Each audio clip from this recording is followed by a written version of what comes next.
Сәлеметсіздер ме, құрметті өнер сүйер қауым. Незоровтар отбасы атындағы бейнелеу өнері музейі рухани жаңғыру бағдарламасы аясында жергілікті қолөнер шеберлеріміздің шығармашылықтарын дәріптеу мақсатындағы онлайн шығарымын әрмен қарай жалғастырады. Бүгінгі шығарылым жергілікті бесаусақ қолөнер шебері, ұлттық қолөнер түрлерін дамытып дәріптеуші ұстаз, Қазақстан қолөнершілер одағының мүшесі Хисамутдинова Ромия Рифхатқызының шығармашылығына арналады. Ромия Рифхатқызы шеберлігіне келер болсақ, өзіндік туа біткен тиянақтылығы мен әртүрлі өнер түйіндерін сонау өмір қажеттіліктерінде ертеректен меңгеріп өскендігін қарапайым өмір желісінен көруімізге болады. Өнер жолында еңбекқор әрі ізденімпаз қырларымен көпшілігімізге таныс Ромия Рифхатқызы 1966 жылы Шығыс Қазақстан облысы Бородулиха ауданы Зубайыр ауылында дүниеге келген. Оның ата-тегі сол мекеннің татар ұлтының өкілдері. Тарихы тереңнен сыр шертетін ағайынды Қаюмовтар қазақ жеріне 1887 жылдары Ресей жерінен тілмәш ретінде келген екен. Өз заманына сай бір кісідей сауатты әрі қолдары шебер ағайынды Қаюмовтар күн көріс кәсіптерінде шаруашылыққа қажетті жылы киім түрлерін қолдан тігіп, Қытай мен қазақ жерлеріне біраз уақыт сауда-саттықпен айналысып келгендігі көрінеді. Олар өздерінің ұйымшылдықтарының арқасында бірін-бірін толықтырып отырған және қолөнершіліктің біраз бағыттарын еркін меңгерген еңбекқор отбасылар болып келеді. Әсіресе әкем Рифхат Қаюмұлы ағаштардан үй салып жиһаздар құрау, арбалар жасап тоқым тоқу шеберлігімен ел аузында қалған бейнеткеш кісілердің бірі болды. Ал анам Раузия Әубәкірқызы әйел затына лайық тоқыманың жан-жақты әдісін меңгерген ісмер адам болатын. Әрине, шәлінді ешкінің түбіт жөнінен әсемдеп тоқу сол уақыттарда ауылдың біраз әйелдерінің қолынан келетін іс болатын. Ал оның шеттерін сәндеп, түрлі иірімдерге салып жиектеп бітіру жағынан ауылда тек анамның ғана шеберлігі бар еді. Өйткені бала кезде есінде қалғаны сол, ауылдың әйелдерінің біразы анамнан шәлі жиектерін сәндеп шығару әдісінен көмек сұрап келгендіктеріне өзім талай куә болдым, дейді шебер бір сәт анасын еске алып. Әке көрген оқ-жонар, шеше көрген том-пішер демекші, расында да ғұмырының әр кезеңдерінде өмір қажеттіліктеріне жарарлық көптеген кәсіп түрлерін Ромия Рифхатқызы өз анасынан ұршықтай иіріп алғандығын қазіргі таңдағы оның қолөнер туындыларынан көруімізге болады. Бір тал бойына берілген өнердің жан-жақты бағыттарынан ұлттық қолөнеріміздің біраз түрлерін кездестіреміз. Мысалы тоқыма тоқу, тепшіп көрпе тігу, термелаша тоқу, сәнді шәлілер мен кеудешелер тоқу және жүн өнімдерінен өрнекті киіздер басу. Сонымен қатар кейінгі кездері сәнге айналған киіз талдырмаларынан сәнді кеудешелер мен қоржын қалталар және өрнекті панолар басу секілді біраз туындылары бізге белгілі. Шебер қолөнер туындыларын жасау үшін кейбір қажетті шикізат көздерін өз қолмен өңдеп әзірлеуді дұрыс көреді. Яғни қажетті жүндерді бояп түту және жіп етіп үйіру процестерінде жалықпайды. Шебер осы өнер иірімдерін тиімді пайдалана отырып, өзінің оқытушылық кәсібінде жастарға үйретіп дамытып келетіндігі қазіргі таңда көңіл қуантады. Ромия Рифхатқызы осы күнге дейін қолөнершілік жолында жеткен жетістіктері мен жеген жемістерінің барлығы біріншіден бейнеткеш анамның арқасы, сонымен қатар өзім таңдап алған мамандығымның арқасы дейді. Зубайыр ауыл мектебін оңда аяқтаған шебер 2006 жылы Әуезов атындағы педагогикалық колледжінде, ал 2015 жылы Шәкәрім атындағы мемлекеттік университетінің кәсіптік білім мамандығы бойынша білім алған. Алғашқы еңбек жолдарын Зубайыр ауыл мектеп кітапханасында және Әуезов атындағы педагогикалық колледжінде, сонымен қатар қалалық мүмкіндігі шектеулі балалар интернатында біраз жылдай еңбек пәні ұстазы болып қызмет атқарған. Қазіргі таңда Ромия Рифхатқызы қалалық Төлеубай Аманов атындағы нөмірі 16 жалпы орта білім беру мектеп қабырғасында балалар шығармашылығын дамыту жолымен осы күнге дейін көркем еңбек пәнінен дәріс беріп келеді. Білім беру саласында 12 жылдық еңбек өтілімі бар Ромия Рифхатқызы осы өнер жолдарын өз оқушыларымен бірге біраз көрмелерге қатынасып, ел ықыласына бөлеліп келетіндігі көңіл қуантады.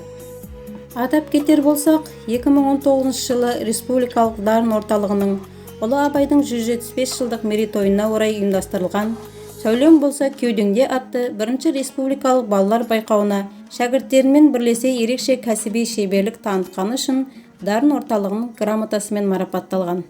Шәкәрім шаңырағының 85 жылдығына, бейнелеу өнері және сызу кафедрасының 50 жылдығына арнайы ұйымдастырылған ұлттық мінез ұлы дала бояуы атты көрмесіне белсенділік танытқаны үшін ынталандыру алғыс хатымен марапатталған. Ал 2020 жылы Ұлы Абайдың 175 жылдық мерейтойына орай Жидебай Бөрілі мемлекеттік қорық музейінде өнерпаз болсаң арқалаң атты мектеп оқушыларының қолөнер көрмесінің ұйымдастырылуына жетекшілік етіп ат салысқаны үшін алғыс хатымен марапатталған. Сонымен қатар шебер Ромия Рифхатқызы 2020 жылы Төлеубай Аманов атындағы нөмірі 16 мектеп қабырғасында дүниежүзілік туризм және қала күндеріне орай Жер жаһанға құпия атты қалалық суретшілер байқауына белсенділік танытқаны үшін мектеп алғыс хатымен және қалалық білім бөлімінің ұйымдастыруымен өткен шығармашылық жолындағы мектеп оқушыларының интеллектуалдық белсенділігін арттырғаны үшін білім бөлімінің грамотасымен марапатталған. Өнерлінің өрісі кең демекші Ромия Рифхатқызы мектеп қабырғасынан бөлек өзінің төл шығармашылығын қалалық, облыстық және республикалық көрмелерде өз деңгейінде дәлелденген талант иесі. 2011 жылы Айша Бибі қазақ мәдениет орталығының ұйымдастыруымен Семей ядросы полигонының жабылуына 20 жыл толуына орай Қазақстан халықтары ұлттық қолөнер шеберлігі көрмесінде дәстүрлі өнерді насихаттау шеберлігі үшін 3-ші орын иегері. 2013 жылы Тыва Республикасында өткен киіздегі өмір өрнектері атты киіз басу өнерінің 4-ші халықаралық фестивалінің дипломанты. 2015 жылы Тараз қаласында Прон халықаралық бірлестігі бағдарламасының қолдауымен Асыл дизайн сән үйінің басшысы өнертанушы Айдархан Қалиевтің тікелей ұйымдастыруымен өткен киіз материалдарынан кәдесый туындыларын әзірлеу дизайны бойынша кәсіби шеберлігін жоғарылату курсының сертификат иегері. 2016 жылы Астана қаласы Қазақстан біріккен ұлттар ұйымының даму бөлімі өкілеттігінің ұйымдастыруымен өткен Ұлы дала жәрмеңкесі атты бірінші республикалық көрме жәрмеңкесінің дипломанты және Өскемен қаласында өткен көктемгі калейдоскоп атты сәнді қолданбалы қолөнер көрмесіне қатысушысы және алғыс хат иегері ретінде марапатталған. 2015 жылы Қазақстан халықтары ассамблеясының 20 жылдығына орай қазақ халқының қолөнерінің жан-жақты қырларын меңгерген татар ұлтының өкілі ретінде өзге ұлттың қазақ өнеріне қосқан үлесі бағдарламасына Ромия Рифхатқызының жанұясы таңдап алынып, Қазақстан Семей телеарнасына арнайы түсірілім ұйымдастырылған. Жанұясында шебер өзінен бөлек 6 ағайынның ішінен өнерге жақыны әпкесі Рауия Рифхатқызы. Ол да аналары секілді тоқу өнерін жетік меңгерген тоқымашы. Оның көз жауын алатын сәнді түйреуіштері мен бас киімдері әр кез ел сұранысына ие. Қазақ қолөнерінің күрделі де әрі қызықты бағыттарының ішінде термеалаша тоқу әдісіне қатты қызыққан Ромия Рифхатқызы өнердегі ұстазы туралы былай әңгімелейді. Жалпы қолөнершілік жолында менің үйренгім кеп қатты қызыққаным термеалаша тоқу өнері болды. Осы өнер жолында өзімнің пір тұтқан шебер ұстазым Қатонқарағайлық Гүлнар Қожамжарова апайымыз. Мен бірнеше рет өз ұстазымды арнайы іздеп барып дәріс алдым. Ол кісіден әлі де үйренерім көп.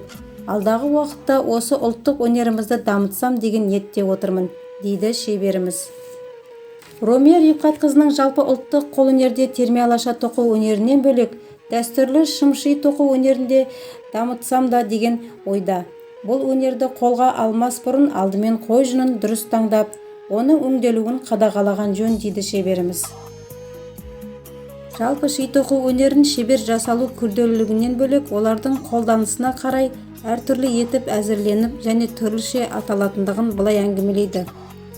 Көшпенді қазақ халқының күнделікті тұрмыс шаруашылығында түрлі қажеттіліктерден бөлек киіз үйдің құрамдас бөлігі ретінде шиді кереге сыртынан тұтуға, сондай-ақ үй ішіндегі ыдыс-аяқ, ошақ басын қоршауға, киіз үйдің есігін ұстатуға, сонымен қатар әртүрлі үй шаруашылық мүддесіне, мысалы киіз басу жұмыстарына, жаюлы киіз сырмақтарының асты ылғалданып қалмас үшін олардың астына төсеп қоюға, сонымен қатар құрт тары жаюға кеңінен пайдаланғандығын айтады.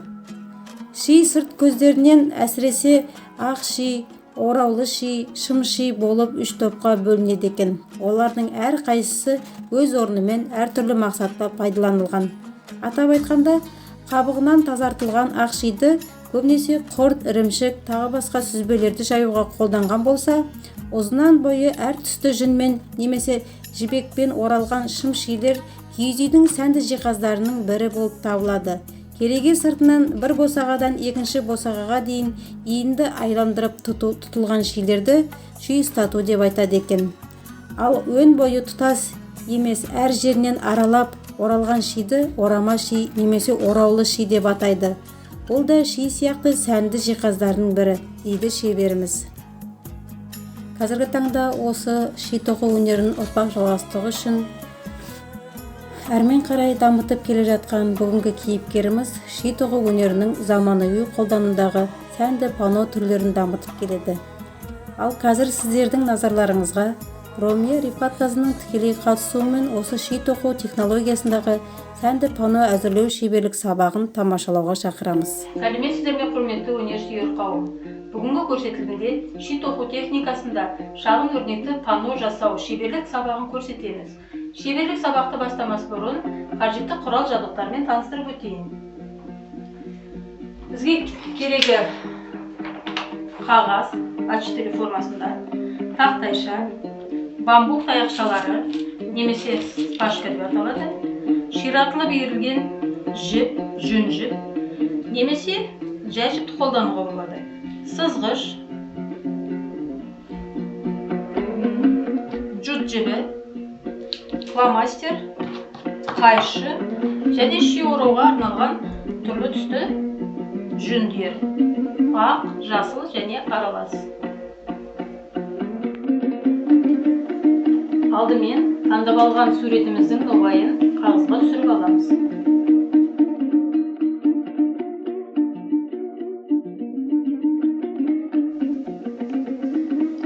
Мінекей, таңдап алынған ою өрнек түріндегі Қазақстанымыздың әйгілі апорт алмасының символы дайын. Ал енді жіптарлық процесін бастаймыз.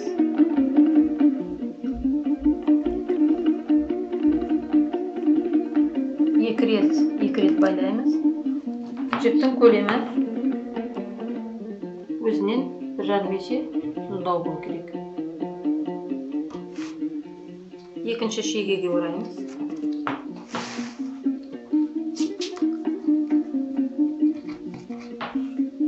Жібіміз қатты тартылып тұру керек.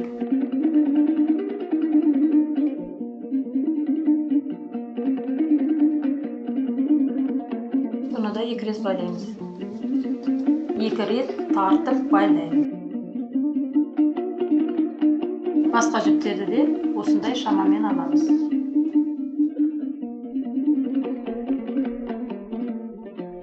Ал енді тоқманың астыңғы жағы тегіс түзу шығу үшін сызғышымызды байлап қоямыз.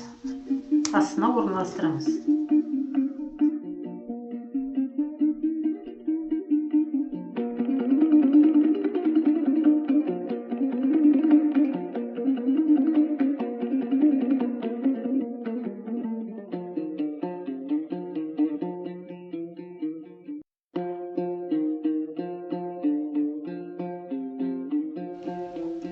Енді суретіміздің, бейнеміздің үйлесіміне байланысты ақ пен жасыл аралас жүнді шиге ораймыз.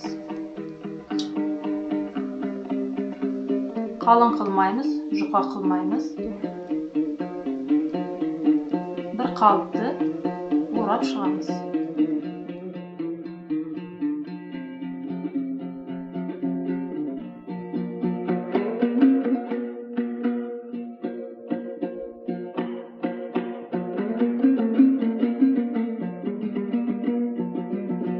Осындай 7-8 қатар жасаймыз. Оралған шиімізді тең болу керек.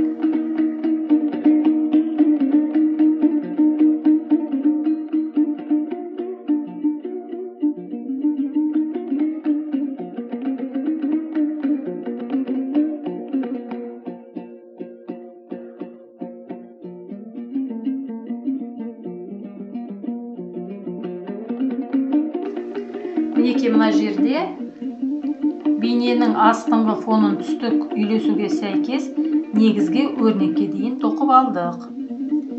Келесі, негізгі өрнектің жасамас бұрын шектік жүн орау түстерін таяқшаға белгілеп аламыз фломастердің көмегімен.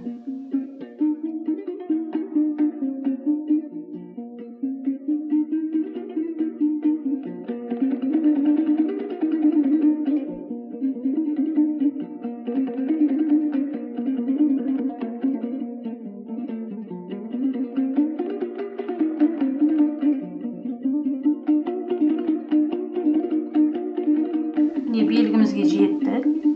Сол жерден ақырындап жұқалап тартып жүнді кері ораймыз. Қысып тұрып кері ораймыз. Сол кезде шашырап тұрмайды. Енді жасыл жүн бізге керек. Белгіге дейін жасыл жүн ораймыз. Бір белгіден екінші белгіге дейін жасыл түс ораймыз. Жасыл түсіміз жетті. Тағында кері орап жібереміз. Сол кезде қатты, тығыз оралып тұрады. Енді сәл ақ жүн ораймыз. Екі жасылдың ортасын бөліп тұратын.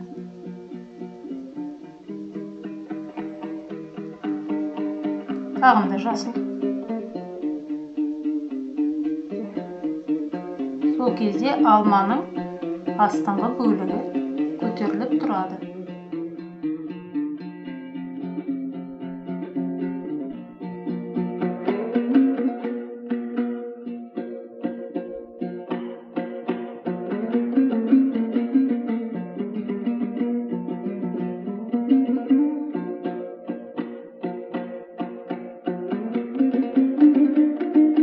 Байлаған кезде және біз оң жақтан алсақ, енді сол жақтан кезек ауыстырып отырамыз. Сол кезде байлауымыз түзу шығады.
Процесі осымен аяқталды.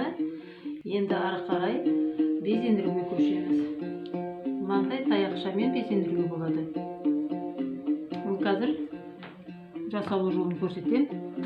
Өз қалауларыңыз бойынша моншақтар, ағаш моншақтармен безендіруге болады. Ол үшін таяқшамыздан 4 таяқшаны алып, басын ыстық клеймен бекітіп аламыз.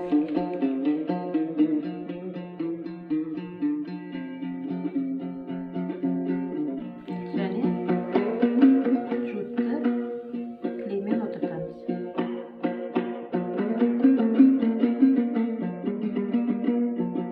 Енді тығыздау ораймыз.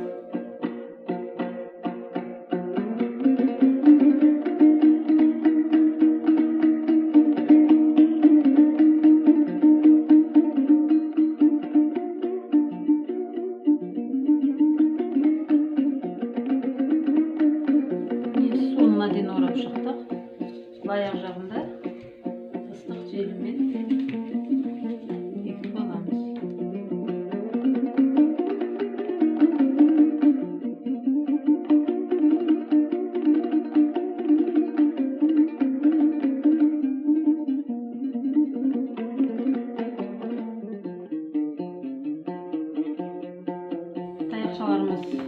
Таяқшаларымыз дайын болды.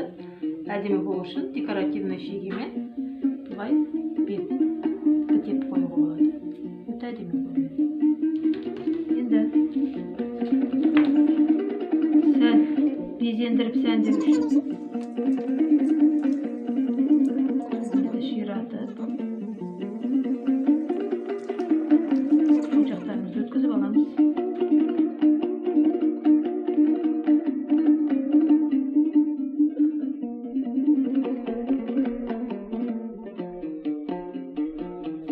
Тартып шиыршықтап аламыз.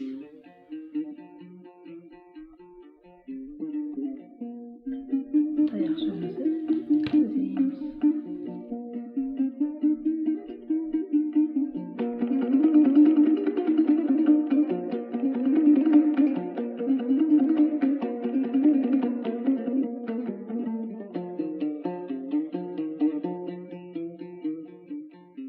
Мінекей біздің шиден пано тоқу шеберлік сабағымыз аяқталды. Алдағы уақытта халқымыздың дәстүрлі өнері өшпесін. Ары қарай ши тоқу өнері заманауи бағытта өз жалғасын таба берсін. Бүгінгі шеберлік сабағымызда үйренеріміз көп болсын. Іске сәт, достар!